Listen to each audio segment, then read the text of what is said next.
एक बार फिर से आप सभी का मैं तहे दिल से इस्तकबाल करता हूँ, स्वागत करता हूँ। धीरे धीरे हम उस दिन के करीब आ रहे हैं कि जब टोटल लॉकडाउन ख़त्म हो जाएगा और हम भी बाहर निकल पाएंगे, लेकिन उसके लिए अभी कुछ दिन और इंतज़ार हमें करना है। मैं आज यहाँ पर आप लोगों से एक बार फिर से संबोधित करने का, बातचीत करने का इस वजह से फ़ैसला लिया है कि कुछ नए कानून आए हैं। जैसा कि पहले सरकार ने ये फैसला किया था कि जितने भी माइग्रेंट्स हैं या वो लोग जो औरंगाबाद में फंसे हुए हैं और उन्हें अपने अपने गांव जाना है, अपने ज़िले जाना है, अपने शहर जाना है या महाराष्ट्र के बाहर जाना है, उन सब के लिए कंपलसरी किया गया था कि वो मेडिकल सर्टिफिकेट हासिल करे किसी भी डॉक्टर से, और वो डॉक्टर ने ये प्रेस्क्राइब करे कि इन्हें कोई भी ऐसे सिम्टम्स नहीं है जिससे वो ट्रैवल नहीं कर सकते हैं। आज गवर्नमेंट ने उसके अंदर कुछ रेक्टिफाई किया है, उसे इम्प्रूव किया है, और उस गाइडलाइंस के तहत अब आज के बाद जितने भी लोग ट्रैवल करना चाह रहे हैं, औरंगाबाद के बाहर जाना चाह रहे हैं, उन्हें मेडिकल सर्टिफिकेट हासिल करने की ज़रूरत नहीं है।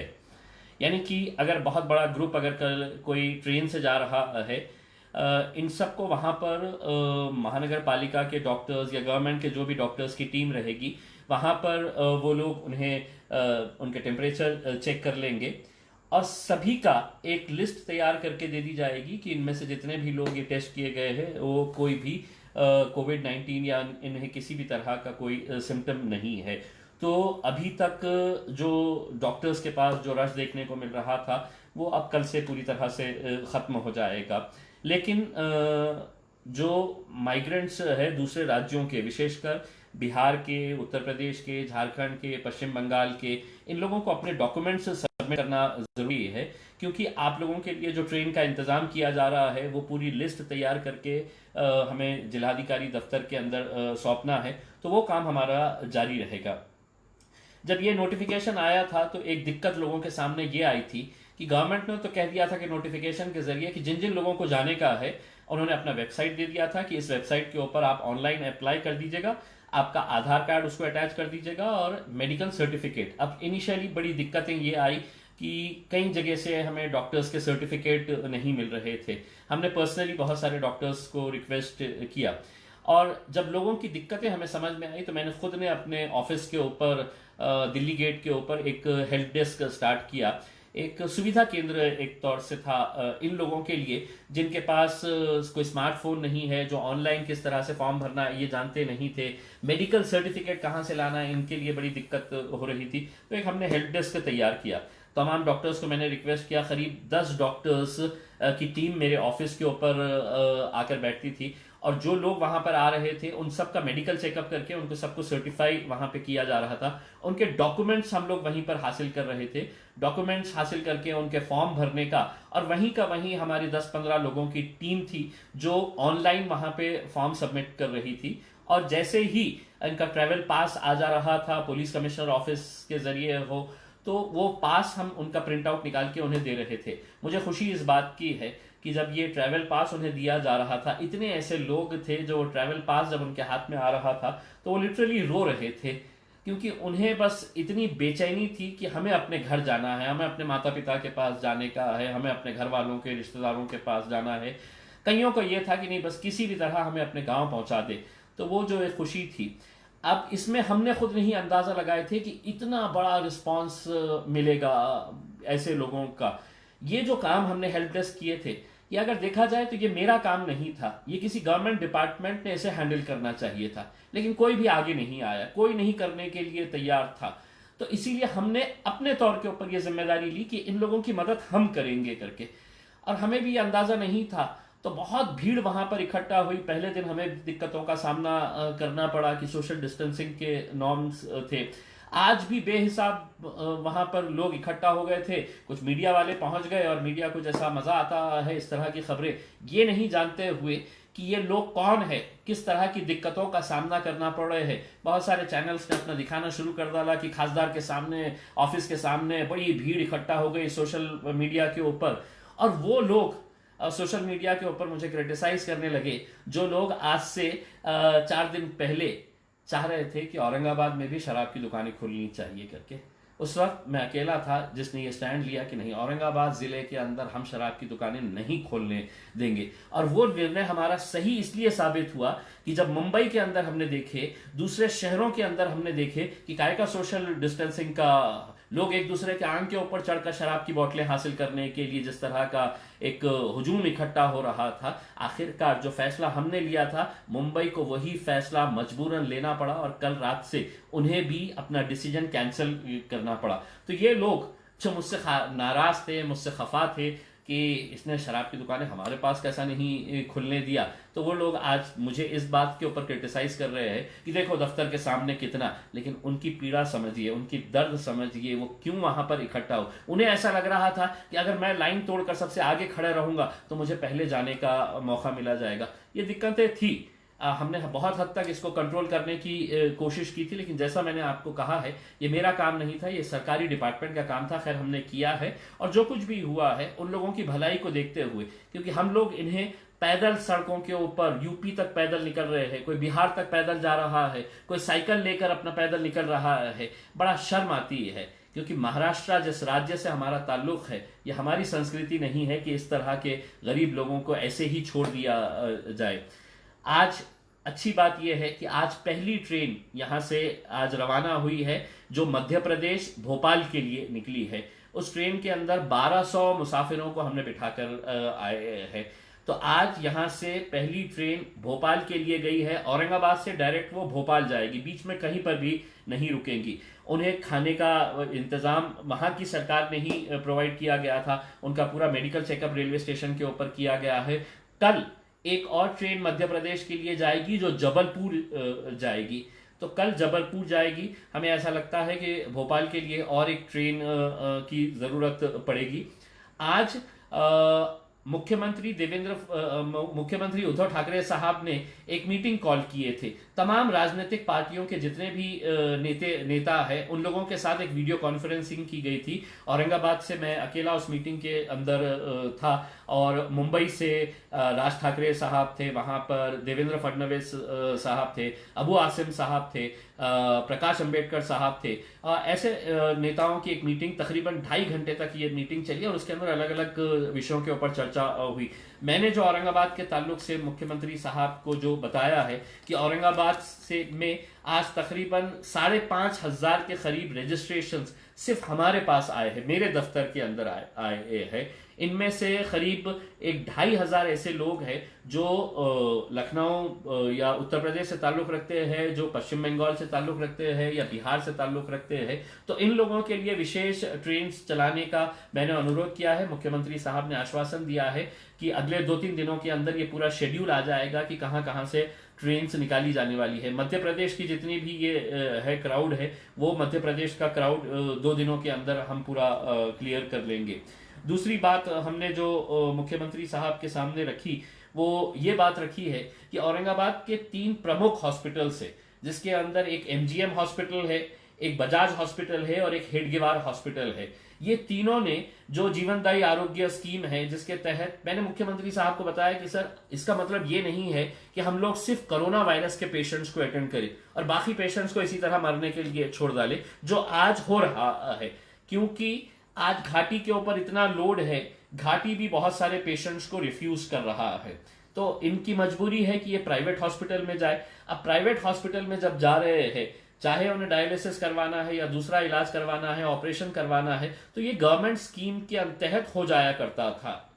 लेकिन ये 3 हॉस्पिटल्स है जिन्होंने अपना रिन्यूअल कराया नहीं है, क्योंकि उनके कुछ इश्यूज है गवर्नमेंट के साथ कि उनका कहना है कि हमको ये पड़वरता नहीं है, अब रेट्स बहुत महंगे हो गए हैं तो हम अपना रिन्यूअल नहीं करवा रहे हैं। जो मेरे हिसाब से ऐसे वक्त के ऊपर बहुत गलत डिसीजन ये तीनों हॉस्पिटल ने लिया है। मैं ये तीनों को अनुरोध करूंगा कि ऐसे वक्त के अंदर आप इसका कमर्शियलाइजेशन मत करिएगा, इसका कमर्शियल एस्पेक्ट मत देखिएगा। पैसा कभी भी आएगा, आपको जो भी भरपाई होगी वो किया जाएगा। तो मैंने मुख्यमंत्री साहब से कहा है कि ये तीनों हॉस्पिटल्स को आप इमीडिएट अपने सेक्रेटरी के जरिए ये आदेश करिएगा कि इनका जो भी इशू है इसको सेटल करिएगा, ताकि दूसरे जो पेशेंट्स हैं उन्हें दर दर भटकने की नौबत ना आए। कई पेशेंट्स मुझे फोन करते हैं कि सर हमें ऑपरेशन करना है, लेकिन हॉस्पिटल कह रहा है कि इतने हजार रुपये आपको लगेंगे ये ऑपरेशन करने के लिए। तो ये मुद्दे के ताल्लुक से हमने मुख्यमंत्री साहब को हमने बताया है। दूसरा ये है कि मैंने मुख्यमंत्री साहब को ये बताया है कि महानगर पालिका ने फायर ब्रिगेड के पास एक हॉस्पिटल बनाया है अपना, ऐसे समय के ऊपर 4 करोड़ रुपया उसके ऊपर वो तकरीबन खर्च कर रहे हैं, लेकिन हॉस्पिटल चलाया जाता है ना तो कॉरपोरेटर से, ना महापौर से, ना उप महापौर से, ना आमदार, ना खासदार। हॉस्पिटल अगर चलेगा तो मैन पावर से और डॉक्टर से। लेकिन देखिएगा कि कारोबार कैसा है कि यहां पर सीनियर फिजिशियन और सीनियर इंटेंसिविस्ट चाहिए, 10 पोस्ट की उन्होंने क्रिएट किया है। वहां पे पेपर में ऐड दिया गया है और उस पेपर के ऐड के अंदर ये बताया गया कि सीनियर फिजिशियन को हम 60,000 रुपये महीना पगार देंगे करके। अब सीनियर फिजिशियन जो एमडी होता है या सीनियर इंटेंसिविस्ट, वो 60,000 रुपये के अंदर आएगा क्या, ये एक सवाल है। वही पोस्ट के लिए मुंबई महानगर पालिका ने अपने मुंबई के अखबारों के अंदर ऐड निकाला है और वहां पर वो इसी पोस्ट के लिए 3,50,000 रुपये सैलरी दे रहे। दोनों ही एड्स मेरे पास मौजूद है और दोनों ही एड्स मैंने जिलाधिकारी को भी दिया, मैंने म्युनिसिपल कमिश्नर साहब को भी दिया और मैंने सीएम साहब को भी आज के दिन बताया कि सर अगर अपने को सिर्फ इंफ्रास्ट्रक्चर डेवलप करने का है कि हमने बिल्डिंग बना दी है, बेड्स ला लिए हैं, इक्विपमेंट्स लेके आ गए हैं, लेकिन डॉक्टर्स ही नहीं है, तो ये हॉस्पिटल चलेगा कैसा। मुख्यमंत्री साहब ने ये भी आश्वासन दिया है कि तुरंत इसके ऊपर भी कुछ ना कुछ फैसला किया जाएगा। अगर अच्छे डॉक्टर्स रहेंगे तो अच्छा अस्पताल भी चलेगा। अगर आप सस्ते में अगर मंगाएंगे तो आप देख लीजिएगा, आपको वो 10 की 10 पोस्ट मेरी जानकारी के हिसाब से खाली है, एक भी डॉक्टर ने उसके लिए अप्लाई नहीं किया है। आप अच्छा पैसा दीजिएगा, गवर्नमेंट आपको पैसा दे रही है, ऐसा नहीं है, करोड़ों रुपये का फंड आया हुआ है। अगर आप डॉक्टर्स को नहीं देंगे तो फिर ये इक्विपमेंट्स खरीदने का इंटरेस्ट जो रहता है तमाम महानगर पालिका के अंदर, तो आपको मालूम है कि सारे इक्विपमेंट्स ला लिए जाते हैं। तो ये मुद्दे के ऊपर भी चर्चा हुई और मैंने मुख्यमंत्री साहब को ये बात बताया है।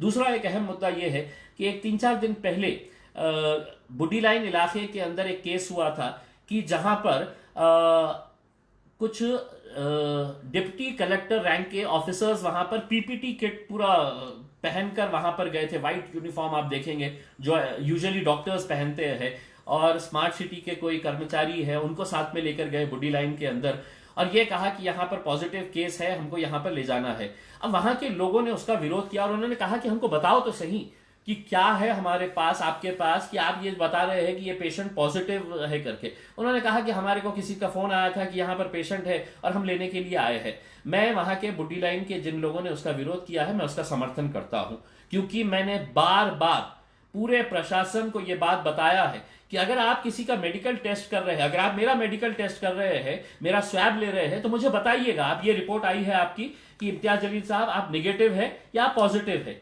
ये कोई नेशनल सीक्रेट नहीं है कि आप नहीं बताएंगे करके। मैंने नीता पाडलकर जो महानगर पालिका के हेल्थ ऑफिसर है उनको भी बताया है कि आप क्यों छुपा रहे हैं लोगों से कि ये रिपोर्ट आई है आपकी, ये पॉजिटिव है या निगेटिव है करके। लोगों के अंदर एक संभ्रम ऐसा तैयार हो रहा है कि नहीं साहब ये जबरदस्ती उठाकर ले जा रहे। और हुआ क्या, वो लोगों को जो डिप्टी कलेक्टर रैंक के ऑफिसर्स आए थे और जो कह रहे थे कि आपके पास एक पॉजिटिव पेशेंट है उसको हमको लेके जाना है करके, पब्लिक ने उसका विरोध किया और उनको वापस जाना पड़ा। दूसरे दिन अखबारों के अंदर ये खबर आई, बल्कि लोकमत अखबार में ने तो ये छाप दिया कि ये जितने भी लोग थे ये बोगस टीम थी, ये बोगस लोग आए थे, बोगस टीम आ रही है और लोगों को उठाकर लेके जा रही है। अब आप सोचिएगा कि लोगों के अंदर कितना एक शक पैदा हो गया, कितना संभ्रम पैदा हो गया। इसके ताल्लुक से मैंने आज के दिन जिलाधिकारी साहब के साथ विशेष तौर के ऊपर चर्चा की। मैंने मुख्यमंत्री साहब को भी ये बताया है कि ऐसा नहीं होना चाहिए। अगर कोई पॉजिटिव केस आया है, आप जाइए, एक टीम को भिजाइए, लोगों को समझाइएगा कि ये पॉजिटिव केस आया है, आपको ये एहतियात करना पड़ेगा। बहुत सारे लोग, मैं खुद जाकर, मैं सिविल हॉस्पिटल के अंदर पेशेंट से मिला, मैंने खिलेरत के अंदर जाकर पेशेंट्स से मिला और उन लोगों से बात किया। उन लोगों का कहना यह है कि हमारे को तो कोई सिम्टम्स है ही नहीं, लेकिन हमको लाके क्वारंटाइन के अंदर डाल दिए हैं। देखिए, इसका एक बात मैं आपको बताना चाहता हूं, जो डॉक्टर्स भी आपको बार बार बता रहे हैं कि बहुत सारे पेशेंट्स के अंदर अब सिम्टम्स नजर नहीं आते हैं, लेकिन फिर भी उसके बावजूद भी अगर उनका स्वैब लिया जाता है तो वो पॉजिटिव पाए जा रहे हैं। यानी कि मैं हट्टा कट्टा हूं, मुझे कुछ भी नहीं है, ना बुखार है, ना खांसी है, ना मुझे छींक आ रही है, ना मुझे जुकाम है, ऐसा कुछ भी सिम्टम नहीं है, लेकिन उसके बावजूद भी अगर ये वायरस मुझे अटैक किया है तो वो मेडिकल रिपोर्ट के अंदर आ जाता है कि ये पॉजिटिव है करके। तो कुछ लोग इसका जो विरोध कर रहे हैं कि साहब ये जबरदस्ती उठाकर लेके जा रहे हैं, मेरे हिसाब से इसके अंदर थोड़ा सा हमें एहतियात बरतने की जरूरत है। हमने 1.5 महीना निकाल लिए हैं, अगर और चंद दिन हम अच्छे तरीके से अगर निकाल लेते हैं तो मेरे हिसाब से हम इस जंग को लड़ सकते हैं। मैंने ये मुद्दा भी उनके पास मुख्यमंत्री साहब को बताया है कि साहब ये कोऑर्डिनेशन नहीं होने की वजह से हुआ है, क्योंकि अखबारों के अंदर जो आया कि ये बुड्डी लाइन के अंदर जो गए थे उसमें महानगर पालिका के अधिकारियों ने कहा कि नहीं हमने तो भिजाए नहीं थे। फिर कहाँ गए थे तो फिर पता चला कि कॉन्टैक्ट ट्रेसिंग के लिए एक टीम गई हुई है। कॉन्टैक्ट ट्रेसिंग के लिए एक अलग टीम बनाई गई है जो जाते हैं अलग अलग एरिया के अंदर ये पता करने के लिए कि किसी को बुखार है क्या, किसी को कुछ सिम्टम्स है क्या। तो ये वो टीम थी, लेकिन चूंकि बराबर से वो अपने आप को प्रेजेंट नहीं कर पाए, क्योंकि बराबर से वो कोऑर्डिनेट नहीं कर पाए, इस वजह से लोगों ने उसका विरोध किया है। अगर कोई पॉजिटिव केस आता है यकीनन उसके ऊपर पूरी सतर्कता बरतनी चाहिए, लोगों को भी इसके अंदर कोऑपरेट करना चाहिए। तो ये सब काम हो रहा है। मैंने खुद ने जब खिलारख के अंदर गया, तकरीबन 121 वहां पर पेशेंट्स थे जो जिन्हें पॉजिटिव बोल के रखा गया था। मैंने उन पेशेंट से खुद मैंने बात किया कि आपको दिक्कत क्या है। तो कई लोगों ने कहा कि सर थोड़ा सा खाने का मसला आ रहा है, खाना बराबर नहीं मिल रहा है। कुछ लोगों ने कहा कि सर रोज हमको मटर की सब्जी दोपहर में आ जाती है। तो मैंने फौरन है तो ये डिसीजन लिया कि हम गवर्नमेंट के पास शिकायत नहीं करेंगे। हमने तुरंत है तो ये निर्णय लिया कि पूरा खाना जो है हम हमारी टीम्स के जरिए यहाँ पर पहुंचाएंगे, और 2 दिन से तकरीबन 100 लोगों का खाना उस सेंटर के ऊपर वहां पर पहुंचाया जा रहा है। दूसरे और भी जो सेंटर्स है, हमारे जो कार्यकर्ता है अदनान भाई है, जफर पठान एक बैजीपुरे का लड़का है, ये तकरीबन 21 जगह के ऊपर इनके किचन्स तैयार किए जा रहे हैं। तो एमजीएम हो, एमआईटी हो, दूसरे हर सेंटर के ऊपर खाना पहुंचाया जा रहा है।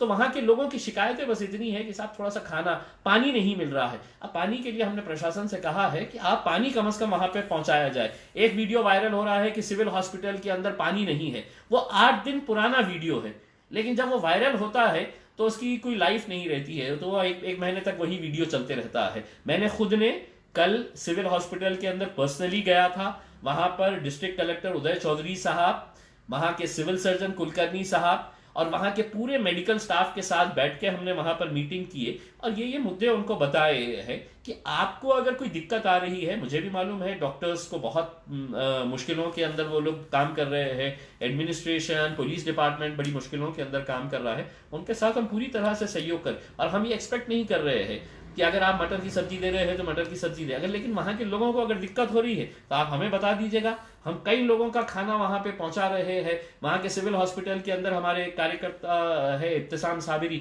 वो वहां पे खाने का इंतजाम करे हुए है। तो हम तमाम लोग जो है, जितनी भी टीम इसके अंदर काम कर रही है, वो इसके लिए पूरी तरह से आगे आएंगे और भी सहयोग करते रहेंगे। मैं सिर्फ जो उत्तर प्रदेश और बिहार को पैदल जाने वाले जितने भी लोग हैं उनसे ये अनुरोध करना चाहूंगा कि हमारी पूरी कोशिशें जारी है कि जल्द से जल्द आप लोगों के लिए ट्रेन का इंतजाम किया जाए। हमें बहुत खराब लगता है कि जब आप लोग पैदल ही अपने उत्तर प्रदेश के लिए 1400 किलोमीटर, 1500, 1600 किलोमीटर ऐसी तपती धूप के अंदर जब जा रहे हैं। कल जब वीडियो के ऊपर हमने देखा है कि मुंबई के अंदर एक 7 महीने की एक प्रेग्नेंट महिला औरत, वो तकरीबन 150 किलोमीटर ट्रैवल कर चुकी थी। मेरे हिसाब से वो देखकर किसी को भी अफसोस होना चाहिए, किसी को भी शर्म आनी चाहिए कि यह हमारा राज्य नहीं हो सकता है, हमारे देश के अंदर इस तरह की ऐसी हरकतें नहीं होनी चाहिए। तो हमने जितने भी हमारी तरफ से कोशिशें हैं वो जारी है। लोगों को क्रिटिसाइज करना बहुत आसान होता है सोशल मीडिया के ऊपर। मैंने उन लोगों का भी क्रिटिसिज्म देखा है जो 3 दिन पहले तक कह रहे थे कि नहीं औरंगाबाद के अंदर शराब की दुकानें खुलनी चाहिए, बल्कि उनके नेता ने तो यहाँ तक कह दिया था कि पूरा महाराष्ट्र नहीं पूरे देश के अंदर शराब की दुकानें खुलनी चाहिए। शराब की दुकानें अगर खुलती तो उसका क्या असर होता है आप देख चुके हैं। वो भविष्यवाणी हम कर चुके थे, इसलिए हमने उसका विरोध किया था। आज भी हम आप लोगों से अपील करना चाह रहे हैं कि कैसे कई लोग हैं कि आज भी जिनके पास ट्रैवल पासेस मिल चुके हैं, जिन्हें नांदेड़ जाना है, जैसे परभनी जाना है, किसी हैदराबाद जाना है, किसी नागपुर जाना है, स्टूडेंट्स भी है इसमें बहुत सारे, वो कर्मचारी भी है। हमने लोगों से ये अपील किया था कि आप अपनी गाड़ियां हमें दीजिएगा। आप अपनी गाड़ियां अगर देंगे तो हम अपनी गाड़ियों के साथ वो लोगों को भी पहुंचाने का काम करेंगे। तकरीबन 12 गाड़ियां हमें अभी तक प्रोवाइड किए जा चुके हैं। ये 12 गाड़ियों का हम इस्तेमाल करके लोगों को अपने घरों तक पहुंचाने का काम कर रहे हैं। मैंने ये बात भी मुख्यमंत्री साहब को बताया है